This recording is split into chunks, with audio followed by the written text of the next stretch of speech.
make it consistent, make it, I have a warm-up routine that I do, and then I think about a concept I want to address for that day. That could be flams, that could be double strokes, that could be 7/8, that could be 3-3-3-3-3-2, that can, you know, whatever.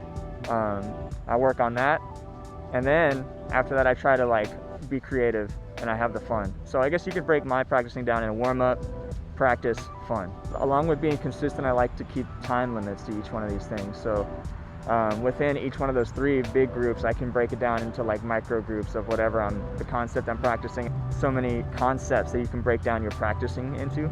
Making sure you're able to minimize distraction, making sure you set a timer or lock your phone or whatever it might be like, I have an hour and a half, I'm not going to go on my phone, I'm not going to go on Facebook or Instagram, I'm going to shed and I'm going to practice what I need to practice, and all my attention is going to be on every single note I play, every sound I make, every exercise I do. My attention is going to be 100% in on that, and I think that's how you end up being the most efficient. So now thinking about like what are the things that I really need to actually be trying to improve.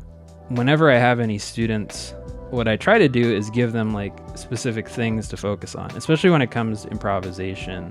When they're working on playing over a tune, practicing by setting certain limitations, even though that's never how you'd normally play. Just what that does is it helps you focus in on like a certain aspect or certain element within your playing.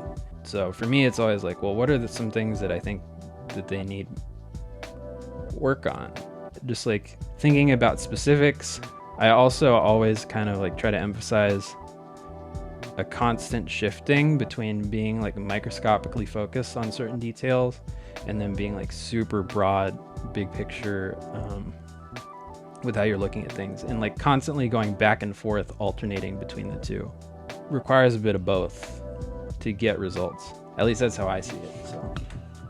Well, for me, it's not doing the same things over and over. So if you started at one place and the last time you were practicing, whatever that looks like to you, and you know you've got it, or it just feels good, maybe pushing yourself to the next step to continue the growth.